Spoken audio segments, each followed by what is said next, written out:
म्हणून संतांनी त्या भगवंताच्या आवडीबद्दल शपथ घेतली, भगवंताने सुद्धा त्यांच्या आवडीबद्दल शपथ घेतली. एवढं शुद्ध प्रेम भक्त आणि भगवंताचं एकमेकांवरती आहे. आणि मग त्यांच्या प्रेमाचं वर्णन सांगण्याकरता, स्थिती सांगण्याकरता माऊलींनी काही दृष्टांत दिले. पहिला दृष्टांत दिला, किंबहुना धनुर्धरा, जो मातेची आहे उदरा, तो मातेचा सोय राखे तुला पा. आई आणि मुलाच्या प्रेमाची उपमा देवभक्तांच्या प्रेमाला दिली, परंतु ती उपमा सुद्धा देवभक्तांच्या प्रेमाला आई आणि मुलाच्या नात्याची उपमा कमी पडायला लागली.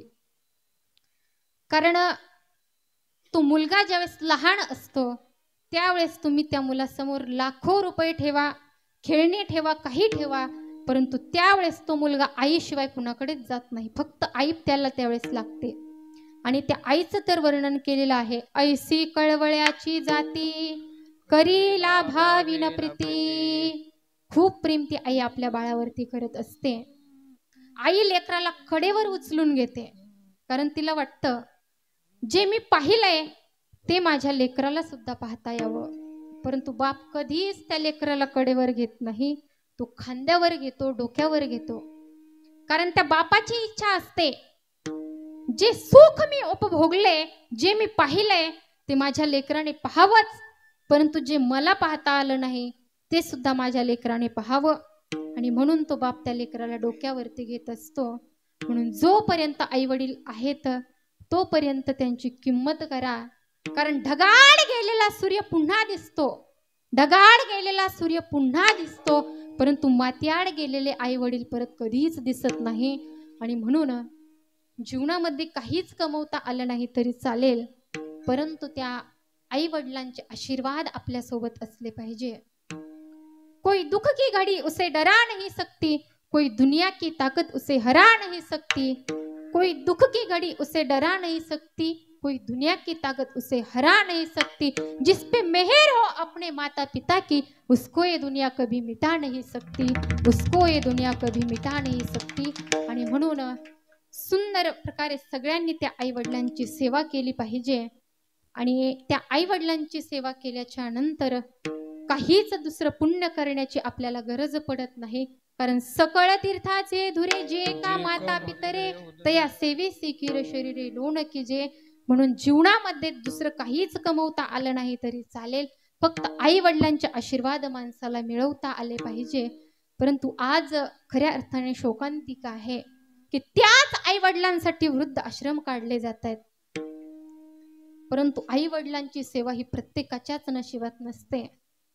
किसी के हिस्से में मकान आई, किसी के हिस्से में दुकान आई, किसी के हिस्से में मकान आई, किसी के हिस्से में दुकान आई, पर इस घर में सबसे खुश नसीब तो हम थे कि हमारे हिस्से में माँ आई, हमारे हिस्से में माँ आई. म्हणून त्या आईचं जर प्रेम आपण पाहिलं तर त्या आईला एक वेळेस विचारलं की तुला जर भगवान परमात्मा भेटला तर तू त्याच्याकडे काय मागशील.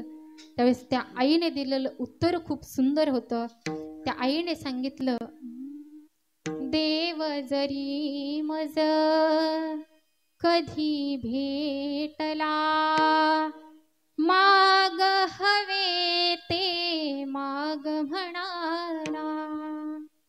म्हणेन प्रभू रे माझे सारे, जीवन दे मम बाळाला. ती आई म्हणते माझ्या वाट्याचं सुख सुद्धा माझ्या बाळाला लागावं, एवढंच मी त्या भगवान परमात्म्याकडे मागणी मागेन. आणि ती आई लेकरासाठी काय करते तर तळपत्या उन्हात अन रख रख त्या रानात, भिजली समाजासाठी तू ग कष्टाच्या घामात. तळपत्या उन्हात अन रख रख त्या रानात, भिजली समाजासाठी तू ग कष्टाच्या घामात. कधी मिळेल मुठभर घास, कधी घडेल तिला उपवास. उन्या मातीतून चालताना तुडविले काट्याचे फास. आई माझी मायेचा सागर दिला तिने जीवनाखार. आई माझी मायेचा सागर दिला जीवना आकार मायेचा सागर जीवनाकार मायेचा सागर जीवनाकार आई माझी मायेचा सागर दिला तिने जीवनाकार आई माझी मायेचा सागर दिला जीवना आकार जीवना आकार म्हणून त्या आईचं प्रेम हे शब्दामध्ये वर्णन करता येत नाही. जगामध्ये एकमेव आईचं हृदय हे असं आहे की जिथे आपले हजारो गुन्हे माफ होत असतात. म्हणून मुलाच्या ओंजळभर सुखासाठी देवाकडे विश्वा इतका पदर पसणारी एकमेव स्त्री म्हणजे ती आई आहे. मग ती आई जी आहे ती मरेपर्यंत अगदी शेवटच्या श्वासापर्यंत त्या बाळावरती प्रेम करत असते. लेकुराचे हित लेकुराचे हित लेकुराचे हित लेकुराचे हित ओ लेकुराचे हित लेकुराचे हित लेकुराचे हित लेकुराचे हित वाहे माऊलीचे चित्त वाहे माऊलीचे चित्त ऐसी कळबळ्याची जाती ओ ऐसी कळबळ्याची जाती ओ ऐसी कळबळ्याची जाती ऐसी कळबळ्याची जाती कळबळ्याची जाती ऐसी कळबळ्याची जाती ऐसी कळबळ्याची जाती ऐसी कळबळ्याची जाती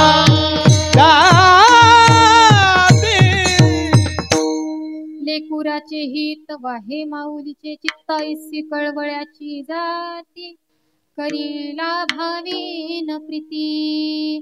मग ती आई अगदी डोळे मिटेपर्यंत त्या बाळावरती प्रेम करते. पण मुलगा मात्र शेवटपर्यंत आईवर प्रेम करत नाही. जोपर्यंत त्याचं लग्न होत नाही तोपर्यंतच आईवर प्रेम करतो. एकदा की लग्न झालं की तो पत्नीवर प्रेम करायला लागतो. माऊलींनी वर्णन केलेलं आहे.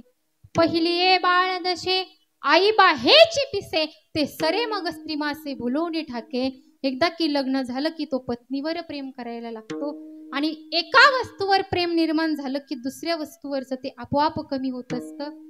कारण जड भरत राजाचं जसं जसं हरणावर प्रेम वाढत गेलं तसं तसं भगवान परमात्म्यावरचं प्रेम त्याचं कमी होत गेलं. म्हणून तो मुलगा लग्न होईपर्यंतच आपल्या आईवर प्रेम करतो. परंतु आई मात्र मरेपर्यंत प्रेम करते. म्हणून देवभक्तांच्या प्रेमाला आई आणि मुलाच्या प्रेमाची उपमा सुद्धा कमी पडायला लागली. मग दुसरा दृष्टांत दिला पती पत्नीच्या नात्याचा. ती स्त्री आपल्या कुळ गोत्राचा सर्वस्वाचा त्याग त्या ठिकाणी पती करता करते. आणि एवढंच नाही तर तिला आपल्या वडिलाचं नाव सुद्धा तिकडेच सोडून यावं लागतं.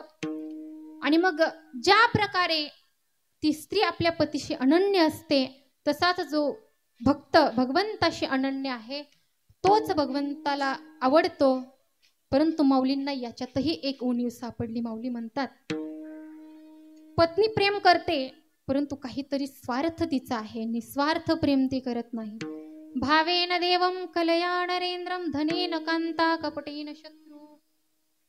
भावाशिवाय देव वश होत नाही, कलेशिवाय राजा वश होत नाही, कपटाशिवाय शत्रू वश होत नाही, तशी धनाशिवाय पत्नी वश होत नाही. मग पत्नी प्रेम करते परंतु ती सुद्धा स्वार्थापोटी प्रेम करते. म्हणून पती पत्नीच्या प्रेमाची उपमा सुद्धा देवभक्तांच्या प्रेमापुढे कमी पडायला लागली, म्हणून म्हणतात किंबहुना आवडे निरूपम. आणि मग भगवान परमात्मा उद्धवाला सांगतात की उद्धवा, जेवढे मला माझे भक्त आवडतात तेवढं मला दुसरं कुणीच आवडत नाही. ब्रह्मदेव, भगवान शंकर, बलराम दादा, माझी पत्नी, किंबहुना माझा प्राण सुद्धा मला तेवढं आवडत नाही जेवढे ते संत आवडतात, भक्त आवडतात. बलराम दादा भगवान परमात्म्याचा सख्खा भाऊ आहे, परंतु बलराम दादा युद्धामध्ये कौरवांच्या बाजूने लढणार होता, म्हणून नसाहेची बभ्रू पांडवा पारिखा दुराविला सखा बळी भद्र. बलराम दादा सख्खा भाऊ आहे, परंतु तिकडून लढतो म्हणल्याच्या नंतर भगवान परमात्म्याने त्याला तिथून काढून दिलं. कारण ज्या वेळेस महाभारताचं युद्ध ठरलं त्यावेळेस दुर्योधन आणि अर्जुन दोघंही भगवान परमात्म्याकडे गेले. त्यावेळेस भगवान परमात्म्याने सांगितलं, एका बाजूने माझं सैन्य राहील आणि दुसऱ्या बाजूने मी स्वतः राहील, परंतु मी ज्या बाजूने राहील त्या बाजूने मी युद्ध करणार नाही, शस्त्र हातात धारण करणार नाही.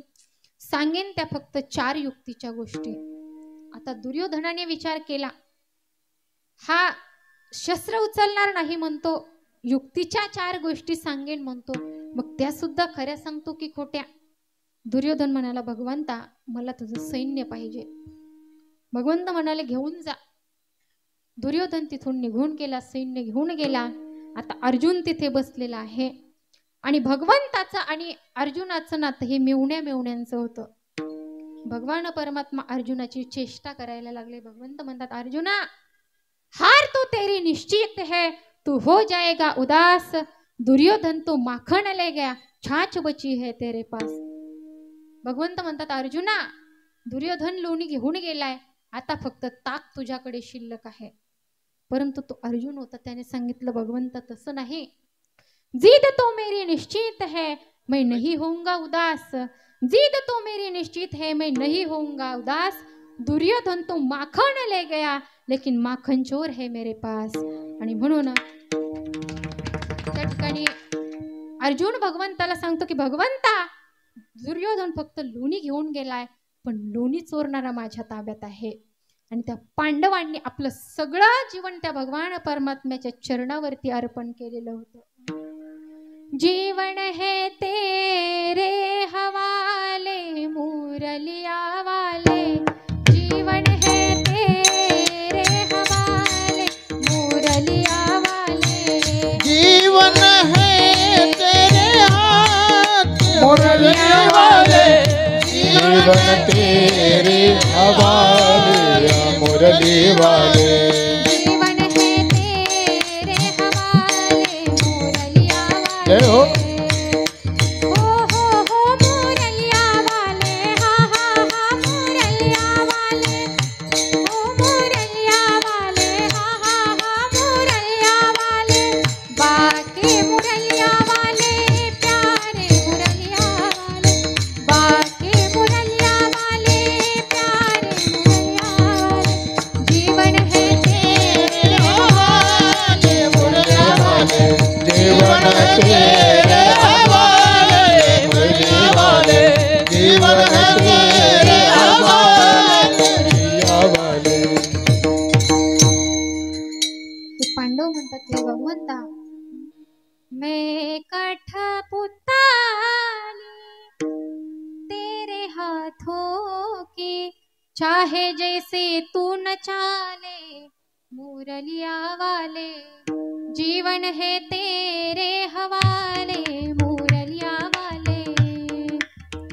आणि आपलं सगळं जीवन त्या पांडवांनी भगवान परमात्म्याच्या चरणावरती अर्पण केलेलं असल्यामुळे ज्याचा राखण करता तो भगवान परमात्मा आहे, त्याच्या केसाला सुद्धा धक्का लागत नाही. कारण जाको राखे सैया मार सकीन कोय, बालन बाका कर सके सब जग बैरी होय.